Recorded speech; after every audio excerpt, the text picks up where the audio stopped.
Shalom. Welcome to the Jewish View. My name is Rabbi Nachman Simon with the Chabados of Damer, together with my co-host Mark Lawrence of Statewide News Service and jbiztechphilly.com. Who do we have with us today? Well, Rabbi, we love to have elected officials on, and we got the top guy in Albany County in terms of the legislature. We got Shawn Morse, the chairman of the Albany County Legislature.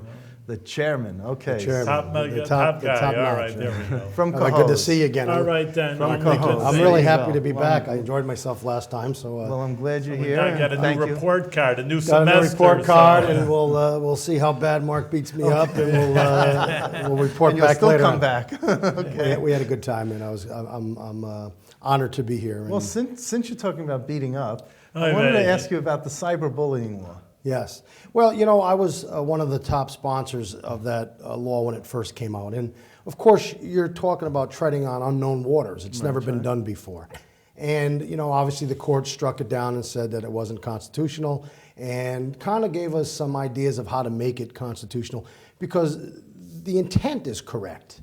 Why wasn't it unconstitutional? Freedom of speech? That's what Well, they I were think there was a saying. lot What of was the reasons. point? I think freedom of speech. I think it was too broad. I think there was a lot of reasons why people said, hey, does this put kids in jail? It was really groundbreaking at the time we did it. But now I think we had to come back to the drawing board and look it over again and figure out how to do it where we felt that would hold the test of the courts. Here's the reality. So did you put it through a second time? Did Yes, you- it's passed? getting voted on to get passed. So we're on time with timely with this. We're on time. Okay. Here's the way I look at this. Yes. When I was a young kid, you get bullied in school. Okay. Like fatso, Yeah, you know, that I've thing. always had that fatso attached or something like that, and it was hurtful. You're right. But here was the reality. I just go home. And then I'd play with the people who were my friends, and I'd be with the people who loved me, and I was kind of escaping any of that. And every kid dealt with it. To me, I wasn't in a position where I felt like I was bullied. I was a kid. Teased. Yeah, I thought the kids would tease you, but everybody got teased, and I teased kids. Yeah, I I'm mean, sure. there wasn't a viciousness about it, and I could always hold my own, so I was pretty good. Nobody really wanted to give me too much heat. But the reality is, today you can't escape. Today what happens is that your life is displayed on a telephone, on a computer, on any handheld device that's out there. You have local kids who are really giving it to you, and you have people who don't even know you from all over the world chiming in. And no matter where you go, your whole life is being displayed for people all over the place. And I think for these kids, it's traumatizing. I know I've talked to families where their kids have said, I won't even go out of my house. And that's a sad way to live. I don't want kids to go to jail. Kids make mistakes. We act out when we're kids. We say stupid things when we're kids. We do stupid things when we're kids. I want the police to have a tool to at least to be able to go into that house where the kid lives and say, let's sit down and talk, because what you're doing could lead you into trouble. And give them an opportunity, the schools an opportunity. So is that what this I think it does. cyberbullying law is going to reflect? Yes, I think it does, and it takes any criminal. Did you author this one? I didn't. I actually, Because the first one you authored. I authored the first one with Danny McCoy and Brian Scavo at the time. Yeah. Oh, wow. Yeah, and What a trio that was. This one was authored by Brian Clenahan, which we're all part of the same caucus, so it didn't matter at the point who authored it. What mattered is, can we put it together? Will it work?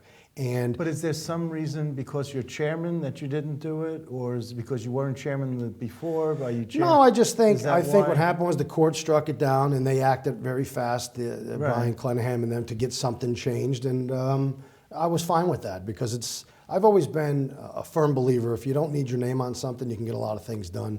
If everybody's got to fight back and forth, who needs to take credit for what you do? Government works very slowly and poorly, in my view. So hopefully they won't be cyberbullying Brian with, with this. Just to put on the Jewish View, just he hit a note, a very Jewish thing.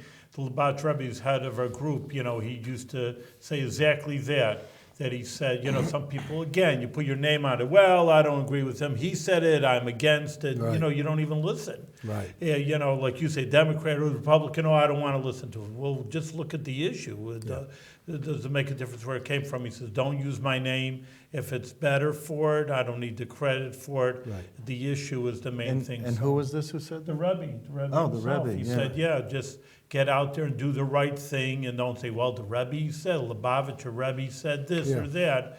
Just do it, and I don't need the credit, and I'm just happy that the right thing is done. So you hit on a Jewish note. Yeah, and I there. think, listen, this is politics, right? So Right. politicians have an ego anyway, and they all want to have their name. I'm no different. When you get in the business, you want people to know you're working hard for them. Exactly. And the way that you do that is you kind of try to get your name out and say, look what I did, look what I did. But there's a downside to that too, because sometimes people just jump out there and say, look what I did, and maybe they didn't honestly do the whole thing, or maybe it's not the best thing that you should be doing. I like to kind of think of Shawn Morse as a guy who looks at issues, and I deal with issues. And I could break either way on how I think about them, but I try to digest the issue. And in this case, my career is a firefighter. That's what I do for a living, and I still do that today. And so I'm called out to houses where kids have been bullied or kids have been beat up. And I see those things, and I know it's real. And so for me, at the end of the day, when I go home, I really didn't care whose name was on the resolution to make it a law. But I cared that it was implemented. But as chairman, you could I could, sponsor. sure. I sponsor okay. a lot of It things. wasn't anything because you were, No. okay. So let me, just for the people Sure. watching, Sure. I just wanted them to make sure. Let me ask you about this bill that the county executive vetoed about tobacco in pharmacies. Yeah. Were you in favor of this bill? Well, Timmy Nichols was the lead sponsor on that. And Timmy is just a fantastic legislator. He's very thoughtful. I think he takes his time when he puts things in front of the legislature. He's willing to listen, and he's willing to change things. And I thought he did a very good job at getting this bill put together the way he thought it could be acceptable and passed out. I personally was against it. And I shared that with Timmy. I'm against it because I believe that government intrudes too much into people's lives. And I also wasn't sold on the fact, the argument was that it was a public health bill. And to me, it really just shifted where you could buy cigarettes. And it wasn't a public health bill. And, that's where I kind of debated back and forth, is this something that I can support? Some of the places that would be barred from selling cigarettes today are the places where you really have a hard time to buy them. The Price Choppers, the big stores where they're behind the cabinets, they're locked, you have to ask for them. You're at the store and you see the thing pop up on the register, 35 years old, ask for identification. These are really strict ways. You ain't gonna see that in the little corner store, the little mom and pop stores, the little gas stations. They don't, first of all, have the staff to be running back and forth to unlock cigarettes. They're gonna sell them, and kids are gonna buy them, and they're gonna have an easier time buying them. And I'm also not really in favor of kind of restricting the way small business or our bigger businesses in Albany County conduct themselves. These cigarettes are legal. If you don't like them, let's get rid of them. I don't like them, but they're legal. It's a bigger issue because I know New York City, which of course we're in the capital district, the size of the soda. It's a bigger issue of how much government, even though, I guess it's a fine line because on one hand, government's there to regulate and make people's lives good and, and keep away the troubles, like say the bullying, keep people honest. On the other hand, it's a fine line of saying, hey, the government, people have to stick up for themselves ultimately. Well, I think the argument here was that here's a place that promotes health, and now they also can sell cigarettes. But then what do you do with the cheese doodles that are in the CVS pharmacy? Soda, that's not healthy. And the soda, and there's a whole list of there's a whole things, gamut. The way I look at it is back when I was a kid, you'd go to the drugstore, and they would actually be in the store making your drugs. Okay, right. And mortar and pestle. Right, they were in there. You wanted, you needed to get penicillin, and they'd be mixing and crunching and putting it all together, and it was really a place of just health. Okay, today in society, things are a place of convenience. So you build these enormous sized stores that you can buy everything from a pencil to getting your prescription filled, to getting your food, to buying beer. And for me, it was like, and I understood the debate. Maybe there's nothing more dangerous in the world than a product like cigarettes that tell you right on the box, if you smoke them, you're going to die, basically, right? But I'm a diabetic, type 2 diabetes. I got that way because I got myself into a rut. I ate a lot of food. I got chubby, and it really affected my life, right? I'm slowly trying to break that trend, get myself into better shape. But if I walk into that same, and I don't smoke, so if I walk into that same drugstore, the first thing that I see in front of me is a rack full of candy, okay? And then to the left of me is beer. And to the right of me is soda. Right. And you can't escape all of these things. They're there. And you can't protect people against themselves. You just can't. Because if you limit the size of my soda, I'll just get 3 of them. What's the difference, right? Yeah. So I think reality is we have to entrust that people will make the right decisions for themselves. I think when it comes to cyberbullying, we're talking about laws to protect individuals against other people. Right. When we talk about sodas being too big, we're trying to protect people against themselves. Yeah. I think that's failure, and I don't think that's what the people... Yeah, there's something to be said here about, let's protect the dieter from ho-hos, and the heart patient from fatty meat and butter. Salty foods should also go, since many people have high blood pressure. And fruits, vegetables, and skim milk will always remain perfectly legal, And that was in an article that was written. And the article, you can make light of it, but the article's right. Yeah. There's a point in life where, again, I think if we just stick with this belief, I think the government has to protect the people who can't protect themselves. Certainly not everybody relies on government, right? The wealthiest people in the world don't rely on government, they shape it. The poorest people in the world rely on it. The middle class pay for everything, right? Okay. That's how the government seems to work. Interesting the way you put it. So those who rely on government really only rely on us to take care of them when they can't take care of themselves. Outside of that, people want to be left alone. They want to not be told what to eat, how to eat, when to drink, not to It's a free drink. country. So That's America right. has that This is basis America. on it. So you're becoming a libertarian all of a sudden? No, what I am is a guy who, again, has always looked at the issue. And that issue to me is, who am I to tell you what you can drink or what you can't drink? Now, I know the other argument, right? The other side of the coin as well. The middle class America pays the cost to take care of people like Shawn Morse, who went from 200 pounds to 250, and now you got diabetes, and we got to cover the cost of that. Or if you're indigent, we're paying your health care and you're drinking and smoking cigarettes. I don't know how you ever resolve that issue. That's bigger than me. That's an issue that some of the greatest minds will have to figure out. But in the meantime, you can't just switch where you could buy a cigarette. Now, talking about big issues, though, these are specific issues. How's the report card? As I started off saying, we need a new report card, a new semester of Albany County, the budget, or any big issues that are draining the budget, or the things they're coming into, which, of course, is the new Albany County, what is it, the Coliseum? What do we Convention call it? What, the Times Union? No, the Convention Center. Convention Center. Yeah, yeah. So that's big. I mean, they knocked over a few buildings. Right? Well, They're you know, a lot of- I mean, they're rolling, aren't they? They're rolling along. It's- Albany Med knocked over a few buildings also. Just I look at government as a ever-changing dynamic. It's hard to say this is going to work and that's not. Right. I've seen things that we said would fail become very successful, and things that were supposed to be successful be great failures. We're only people. We're trying to figure out ways to deal with very complex issues, and there's always going to be somebody who says it's the wrong way, somebody who says it's the right way, and somebody who says I don't know what way it is. And so, Albany County is taking a lot of steps to try to improve itself. The county exec is going to present his budget to us on Friday. I believe it's going to be under the property tax cap. what's the budget now? How much? It's going to be upwards of $600 million. 600 million. Yeah, it's a big budget. So how much is the nursing home costing? Well, the nursing home, I've always said the nursing home costs about $7 million a run. Obviously, the county exec said we lost $1 million a month. There's ways to twist numbers all day long. Here's how I look at the nursing home to me. The nursing home is a place for the poorest and sickest of people who have nowhere else to go. We can debate all day long as to whether a poor person can get into one of the better nursing homes. I will tell you that maybe one gets in while 50 get turned away. There's certainly a process where they take some, because otherwise, the criticism would be enormous. And I don't know if it's even legal for them not to take some people who are collecting Medicare, Medicaid, or whatever other payments that they have from the government. But who will take care of those people? It's a moral issue to me.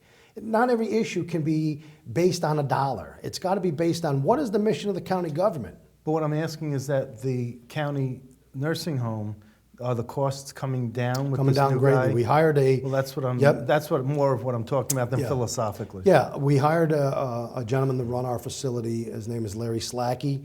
In the first couple months, the unions, who I believe are our partners in this, made some concessions to almost $2 million a year.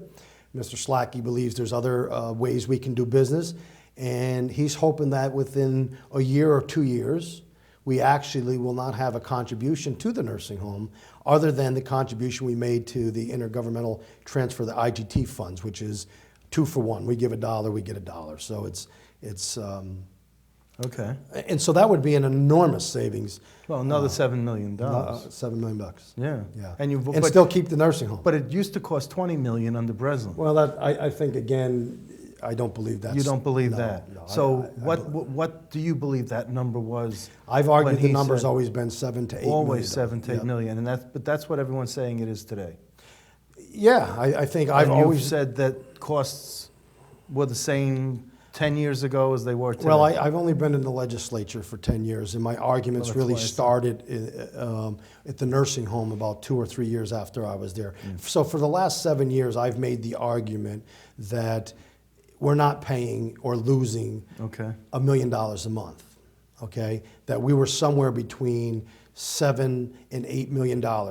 Still a little high, but a lot more manageable than $1 million a month. Yeah. And I think we're seeing that with the savings, and the numbers will be true, because if we save $1.2 million based on the contractual, and the number's 5, well, I guess it was always 7, right? Yeah. So the numbers won't lie. Right. But more importantly, Mark, the philosophical part, that's why I have and will continue to fight vigorously for a nursing home that's run by a county, because I think it's that important to have. Have you gone to the nursing home lately? I mean, not to check in, but I mean, have you gone to? Not that old. Have you gone? Every once in a while. I was there a couple months ago. I was there for the picnic. Okay. Are they expanding or doing some renovations to the building? Well, I think what we're doing is we've put enough money away to put a new roof on, because obviously it is a new roof. I think there's some issues with the heating and all that, and that's being improved. So yeah, we're. But aren't they modernizing or fixing up the facility so it looks better, smells better? And Yeah, I think that's all part of what we're trying to do, and hopefully someday we'll build a new one, because certainly that nursing home has outlived its years. Really? Yeah. Oh, so you still are on the kick to build a new one? Listen, I think that just like I want to live in a nice house, the people who call that home deserve the best that we can give them, and I think that's something we have to do. I'm looking forward to taking a tour. I haven't taken a tour You call yet. me anytime. I'll take you through anytime Thank you you. like. Sure. Okay, I appreciate it. Yeah, I think what you'll be impressed with is the workers there, the people who have dedicated their life. First of all, you don't get rich working for the government, contrary to Right. popular belief, and certainly CNAs and nurses who are providing this type of care. I think you'll be extremely proud of the people that work there. Well, I've heard them speak at the county legislature meetings, so I feel like I know them already. I know them. They've been coming around for a long No, time. long time. And I've been one of They're their very biggest vocal. cheerleaders. They're Yeah. very vocal. So we got that. Okay. We're trying to get that under control and move forward with that. The community college has moved Right. into Albany. We're hoping that will grow into something that will help us with the students and our people from Albany who want to get a good college Well, education. maybe they could tie into the convention center. Yeah, there's a lot with of hospitality and tourism absolutely and whatever. So absolutely. maybe And they have a hospitality and a Program. culinary arts program Yeah. that's second to none. So, we're hoping that all can tie in together. We're looking at the convention center, which I'm not sure whether that'll be successful or not. I mean, there's great debate as being the capital of New York will be very successful. There's people that say, look at other convention centers all across the country, they've been a failure. I don't know. I think we certainly have a spot where it could be successful, and I supported it with the hopes that it will be successful. But time will tell. Well, I'll tell you, I'm trying to convince people in the county government and the state government to attract this big expo called Kosher Fest. Sure. and now they're in Meadowlands. And you know, these contracts there for several years, and now they just, you know, so they have to make a commitment several years out. So I'm hoping that it's a 2-day expo, and it has the largest international kosher foods and domestic kosher foods. And Well, what you do is you got to get a hold of Bob Belber from the Times Union Center, who, you know, runs the center. well, the Albany County Convention and Visitors Bureau is who I was put in touch with. Yeah, yep, and, So- and Bob's part of that as well. So we will- Let me know if I can will- help. I'll see if there's a way. Stay I can- tuned. Stay tuned. Maybe Okay. I can help you. We'll with all that. have a nice kosher meal. We can have a nice. together. Look at you know. I need Hey, that's I need a what nice we're kosher meal. I'm trying really hard to. So that's where my focus is, and there's going to be, from what I understand, a kosher facility, catering facility that they're building into the original specs. So Yeah, and we're looking at the front of the arena as to how that can be redesigned. So there's a lot of good things going on. I'm confident that the budget's going to come under the. Here's a very interesting argument from both sides, right? Taxpayers, we're a pluralist society, right? We got all kinds of people who want all kinds of things, and that's what they're focused on. And the governor comes out with this property tax cap. And there's a big hurrah, yay, yay, yay, property tax cap. Well, I can tell you that I get a lot of phone calls now saying that property tax cap ain't so good. You know why? Why? Because everybody who once could get something now can't get nothing because we have to live under this cap. And it's a politically correct thing now that you have to live under the cap. So whether the cap has really been successful in making government better, or if it's really just made it so government can't spend money on things that it once did that were beneficial, I don't know the answer to that. for the county government, it allows the state government now and the governor to take credit for the state government now being able to spend on those items that the county government used to spend. So now you guys can't take as much of a credit, and the governor could take more of the credit and be at those ribbon cuttings and those bridge buildings and things like that. Well, I always say follow the yellow brick road. You know, there's always going to be a twist around one of the bends. Here's what I do know. County government. You said Seago. Yeah, county government is really the abyss of government. It really is. It's where everybody drops all of their ideas that they don't fund down to the county. Just think about this. We have a $600 million budget. 2/3 of that budget, maybe a little more for that amount, is unfunded mandates. You will do this, this, this, and this. We will not pay you to do this, this, and this.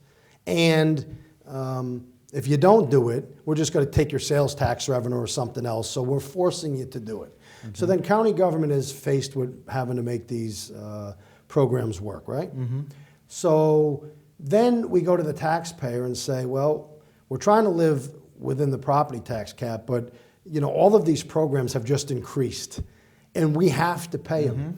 And there's a point where I used to think, you know, I'm not a legislator who is legislating and always making a difference in people's lives, whether you think they're good, bad, or indifferent.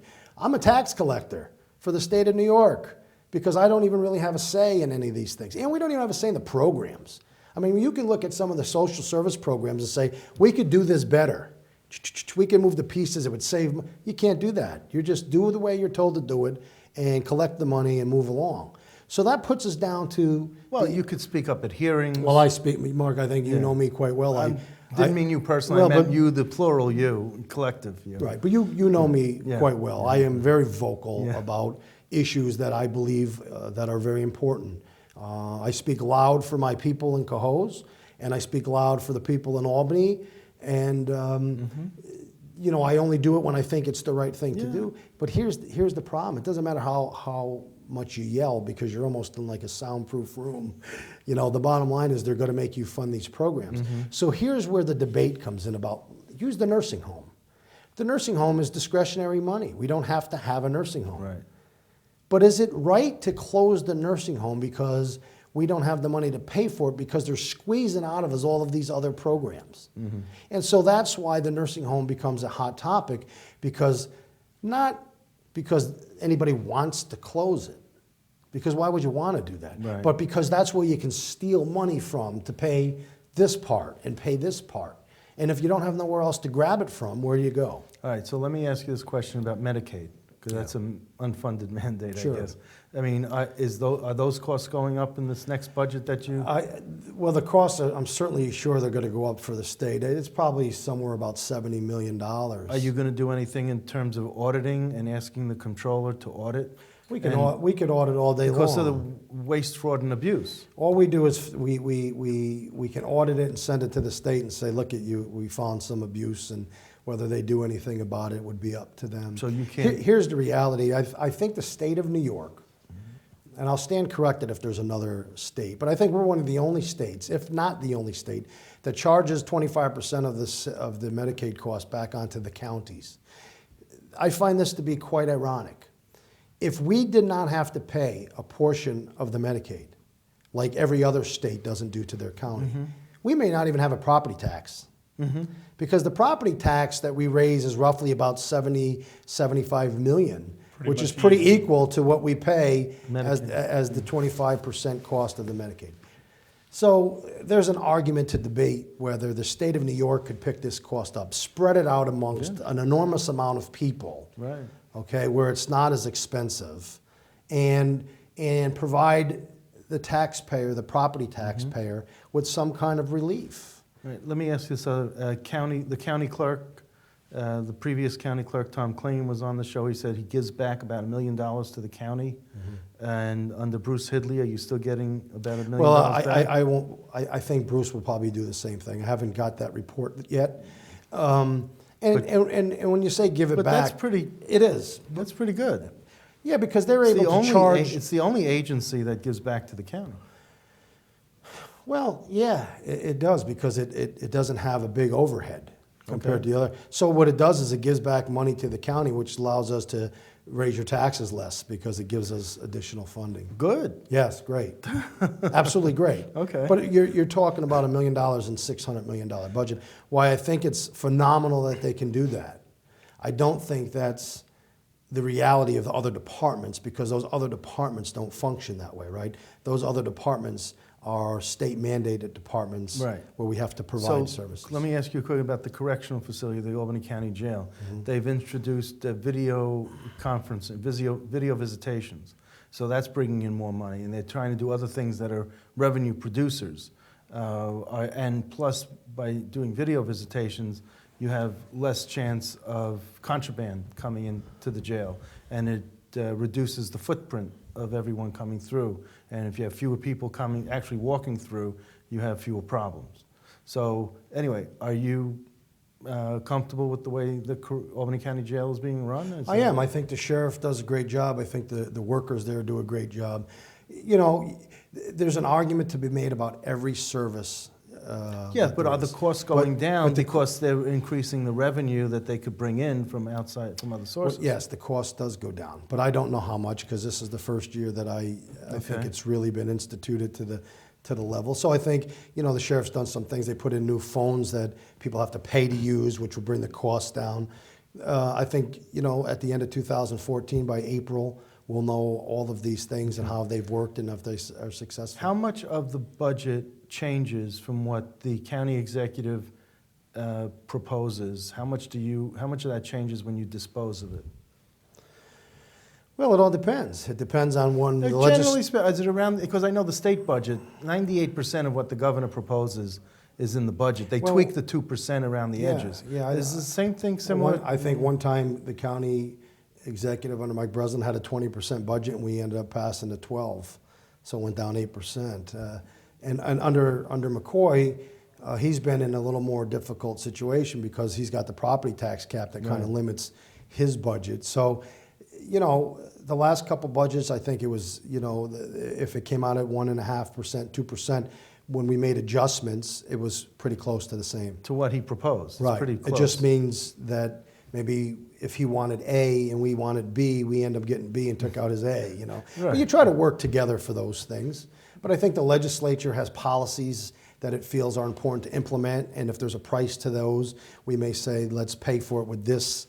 And although the county exec may have wanted that, we thought it was better to have this. And so it's a give and take. All right, last question. Next year, you got to run for re-election. Are you running, or are you calling it quits next year? I haven't made that decision yet. You haven't? No. I'm going to speak to my wife and decide if I should run again or if I should move in a different direction. So I don't know. Oh, and how old are you now? I'm 47. 47. So this And is I'll be honest with you, I think about it like that every year. Because when people every don't- 4 years, you mean? Well, every year Every I year? think whether I'm going to run for re-election, because here's what I do know. You give up a lot of your life. You become a surrogate brother and sister to just about everybody that you represent. Right. And I like to be the guy that when you pick up the phone, I call you back, and when you need me, I meet with you. And so you give a lot of yourself for everybody else, and you take very little for yourself. And I got 3 kids, and they're growing up fast, and I've done a good job managing that. I don't miss a lot of their stuff. But, you know, life moves by quickly, and the question is, when have you thought about yourself and said, it's time for me? I don't know if I'm there yet, but I haven't made that decision yet. All right, you let us know. I'll let you know. Stay tuned. Well, you know, we asked at the beginning of the show about a report card, so we'll give you an A on the report card. There you go. But continue going and be sure you do it with good health. Yes. Thank you. Thank you. You Much too. I hope your success. health is well, and I appreciate you having me here again, and I look forward to coming back for All next right. year's report card. Great.